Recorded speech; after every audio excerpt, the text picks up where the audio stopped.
안녕하세요. 10월 20일 출애굽기 34장 18절로 35절 다시 세운 언약입니다. 오늘 본문에서는 3대 절기를 반드시 준수하라고 하십니다. 또한 언약 전체를 다시 갱신하신다라는 선언을 하시죠. 마지막은 모세의 얼굴에 광채가 난 사건을 기록하고 있습니다. 먼저 절기를 준수하라 명령하시는 내용 18절 이하를 읽겠습니다. 너는 무교절을 지키되 내가 네게 명령한 대로 아비벌 그 절기의 이레 동안 무교병을 먹어라. 이는 내가 아비벌의 애굽에서 나왔음이니라.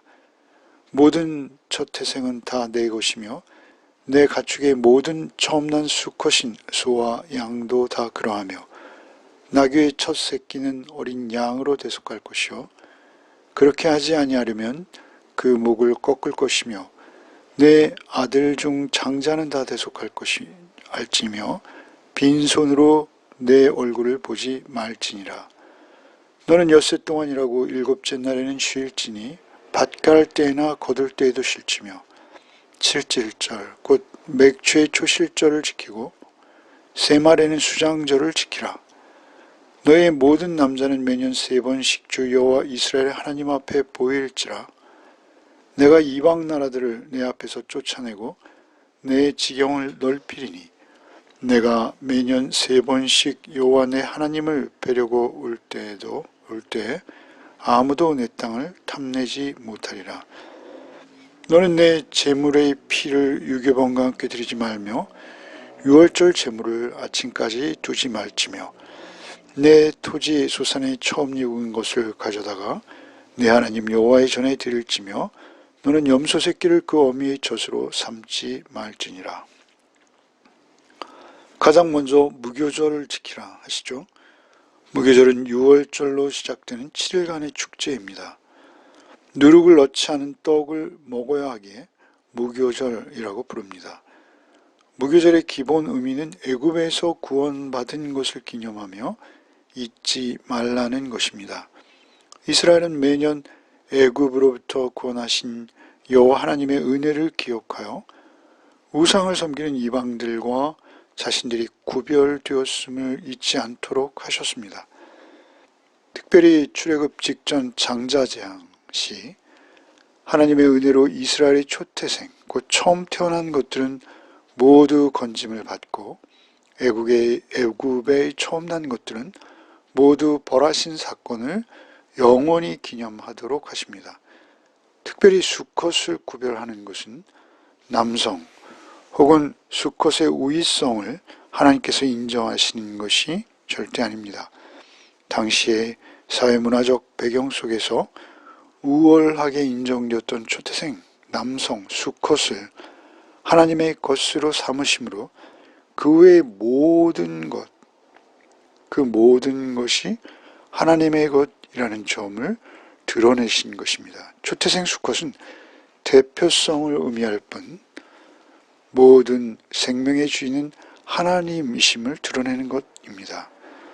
즉 초태생을 드리는 것은 모든 생명의 주인은 오직 하나님 한 분이시며 하나님께서 우리 모두에게 은혜로 생명 주심을 기억하는 것입니다. 사실 이스라엘 역시 무엇이 특별한 것이 아닙니다. 하나님께서 거저 일방적인 은혜로 그들을 선택하시고 구원해내신 것이기에 사실 그들도 죽어도 할 말이 없는 처지에서 구원받았다라는 것을 기억해야 합니다. 이것은 예표론적으로 부활의 첫 열매 되시는 예수 그리스도를 예표하고 의미합니다. 우리 모든 믿는 자들은 장자라 하시죠. 히브리서의 말씀이죠. 곧 맏아들로서 예수께서 첫 열매가 되신 것을 의미하는 것이죠. 더 나아가서 영적 장자가 되는 모든 믿는 예수 믿는 자들의 헌신을 의미하기도 합니다. 또한 나귀는 부정한 짐승으로 여겨져서 어린 양을 대신 드려 대속하라고 하십니다. 또한 사람도 역시 장자는 모두 대속해야 했기에 나귀의 첫 태생을 어린 양을 잡아서 대속한 것과 같이 장자는 대신하여 양이나 어떤 짐승을 대속 제물로 드리도록 했을 것입니다. 민수기에서는 첫 아들이 태어나면 은 5세겔, 레위기에서는 생후 1개월에서 5세까지 남자를 성전에 바치기 위한 서원값으로 일종액을 드리도록 되어 있는 것이죠. 동일한 의미들입니다. 이어서 빈손으로 내 얼굴을 보지 말라 하고 하십니다. 이것은 헌금을 강요하신 것이 아닙니다. 하나님께서 우주 만물의 주인이시기에 창조자, 주께서 생명 주신 은혜에 자발적으로 감사하는 마음을 갖도록 하기 위해 이런 말씀을 하시는 것이죠. 하나님께서 구원하신 은혜를 축복으로 한다면, 그 축복을 받은 자라면 반드시 하나님 배울 때 정성껏 감사하는 마음의 예물을 드리라고 명령하시는 것입니다. 이런 감사의 행위를 통해서 하나님을 향한 사랑과 신뢰의 마음을 키울 수 있기 때문이죠. 또한 안식일은 쉬라고 하십니다. 애굽의 삶은 우리에게 할 일이 더 남았고 쉰다면 경쟁에서 영원히 뒤처질 것이라고 불안감을 주고 우리에게 속삭이는 것이죠. 그러나 우리는 내가 얼마나 연약한 존재이며 하나님의 은혜 없이 살 수 없는 자인지를 기억하며 하루를 온전히 하나님과 교제하며 하나님 안에서 잘 쉬는 날로 지켜내라는 것입니다. 이어서 77절을 지키라 하시죠. 77절은 맥주절 혹은 오순절이라 합니다. 농작물의 수확을 감사하는 절기입니다. 이어서 수장절을 지키라 하십니다. 수장절은 초막절 혹은 장막절이라 하죠. 이스라엘의 광야 생활을 기념하는 그런 절기입니다. 이 3대 절기, 곧 1년에 3번씩은 하나님 앞에 보이라 하십니다. 이렇게 하신 것은 그의 삶이 하나님 중심으로 이루어지도록 하는 일종의 하나님의 장치입니다. 이 절기들은 힘겨운 의무가 아니라 이스라엘의 존재의 근원을 생각나게 하고 약속대로 하나님 앞으로 은혜를 되새기라고 주시는 것입니다. 예배 역시 우리가 누구인 것을 아는 것이죠. 앞으로 우리의 삶의 방향 또한 예배에서 우리가 받습니다. 가장 중요한 생명의 통로는 오직 예배입니다. 또한 은혜가 부어지는 축복의 시간이 예배인 것이죠. 이렇게 절기를 지킬 때, 이렇게 예배를, 우리가 안식일을 지킬 때 이스라엘의 국방에 문제가 생기지 않도록 그들이 더욱 부국 강병할 수 있도록 하나님께서 지켜주신다, 언약하십니다. 또한 제물의 피, 곧 희생의 피는 죄를 속하는 것이기에 유교병과 함께 드리지 못한다는 것입니다. 유교병은 죄악의 상징인 누룩이 들어간 것이죠. 그래서 함께 드릴 수 없다고 하십니다. 열매 역시 처음 이은 것, 첫 것은 여호와의 전에 드리라 하십니다. 또한 염소 새끼를 그 어미의 젖으로 삼지 못하게 하시죠. 이러한 풍습은 가나안의 풍습이었다고 합니다. 또한 동물에 대한 최소한의 존중을 요구하시는 것이죠. 인도적 차원에서 금지하셨다라고 보여집니다. 이어서 하나님께서 이스라엘과 다시 언약을 갱신하시죠. 27절 이하를 읽겠습니다. 여호와께서 모세에게 이르시되 너는 이 말들을 기록하나 내가 이 말들의 뜻대로 너와 이스라엘과 언약을 세웠음이니라 하시니라. 모세가 여호와와 함께 40일 40야를 거기에 있으면서 떡도 먹지 아니하고 물도 마시지 아니하였으며 여호와께서는 언약의 말씀과 십계명을 그 판들에 기록하셨더라. 모세의 중보로 하나님께서 이제 처음 맺었던 언약을 다시 갱신하십니다. 너와 이스라엘과 언약을 세웠다라고 확인하시죠. 특별히 모세, 너와 이스라엘 집과 언약을 세웠다 하십니다. 너라고 특별히 모세를 지명해서 지칭하십니다. 모세도 역시 그 언약의 당사자로서 예외가 없다는 것입니다. 우리는 모두 예외 없이 언약의 당사자들입니다. 그가 목사이든 장로이든 또는 어떤 특별한 사람이든 하나님의 언약의 예외인 자는 없다는 것이죠. 모세는 다시 40일을 하나님과 함께 지내죠. 이제 두 번째로 40일을 지내는 것이죠.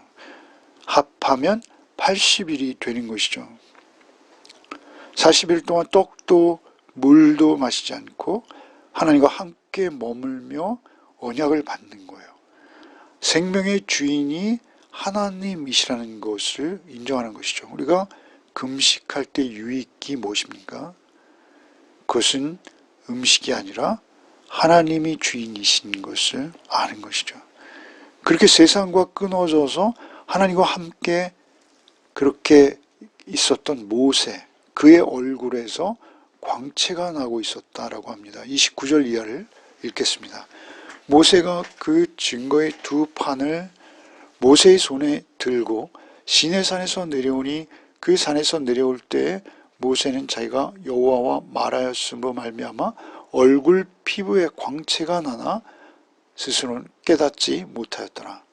아론과 온 이스라엘 자손이 모세를 볼 때 모세의 얼굴 피부에 광채가 남을 보고 그에게 가까이 하기를 두려워하더니 모세가 그들을 부르매 아론과 회중의 모든 어른이 모세에게로 오고 모세가 그들과 말하니 그 후에야 온 이스라엘 자손이 가까이 오는지라 모세가 여호와께서 시내산에서 자기에게 이르신 말씀을 다 그들에게 명령하고 모세가 그들에게 말하기를 마치고 수건으로 자기 얼굴을 가렸더라.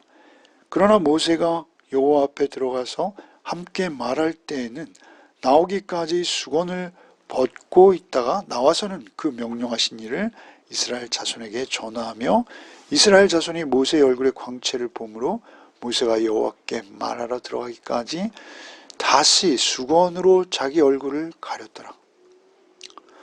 모세의 얼굴의 광채로 인해서 이스라엘 백성들은 모세 보기를 두려워했다라고 말씀하시죠. 이것은 그들이 시내산 정상에서 우레와 번개와 나팔 소리와 구름을 보고 멀리 서서 두려움에 떨었던 그 앞서의 모습을 생각나게 합니다. 모세 얼굴의 광채는 하나님의 영광의 광채를 받음으로 그 일부가 아직 남아있는 것뿐인데 놀라운 것은 모세 자신은 스스로의 얼굴에 광채가 나는 것을 의식하지 못합니다. 그래야 합니다. 그렇지만 인간들은 그 광채의 아주 희미한 영광마저도 감당할 수 없이 두려워하는 것을 볼 수가 있습니다. 모세는 그런 존재인 것이죠. 하나님께서 모세의 권위를 세워주신 것입니다. 그러나 모세는 그 광채를 수건으로 가립니다. 이것은 모세가 자신의 얼굴로부터 나오는 광채에 백성들이 두려움에 현혹되어 자신이 전하는 하나님의 말씀은 오히려 소홀히 하고 엉뚱한 것에 주목할 수 있기 때문입니다. 그래서 얼굴을 가리는 것이죠. 이 일은 후에 바울 사도께서 율법에 집착하여 그 율법이 가리키는 바 그리스도의 빛나는 영광은 바르게 깨닫지 못하는 그 유대인들의 어두운 심령의 상태를 나타내서 비유로 이 본문을 이용하시죠. 어쨌든 모세가 전하는 말씀이 하나님의 말씀이라는 사실을 하나님께서 확증해 주시려는 그런 하나님의 의도로 이 현상을 보아야 할 것입니다. 모세의 권위를 세워주시죠. 그러나 모세는 그 권위를 절대 스스로 내세우지 않습니다. 그는 그것으로 어떤 기회도 잡으려 하지 않습니다. 오히려 더욱 겸손해져서 말씀만 주목할 수 있도록 사람들 앞에서는 수건으로 얼굴을 가리는 모세를 오늘 우리는 볼 수 있습니다. 기도하겠습니다. 주님, 오늘도 말씀을 묵상하며 하루를 시작하게 하시니 감사 또 감사를 드립니다. 나를 구원하시되 주의 피로 대속하셔서 구원하신 그 은혜를 오늘도 잊지 않게 하여 주옵소서. 영원하신 빛이신 주님만이 나의 생명 되심을 잊지 않고 겸손히 주님과 온전히 동행하는 하루 되게 하여 주옵소서. 오직 주님의 심정으로 말하고 오직 주의 심정으로 생각하는 하루가 되게 하여 주옵소서. 예수 그리스도 이름 받들어 기도하옵나이다. 아멘.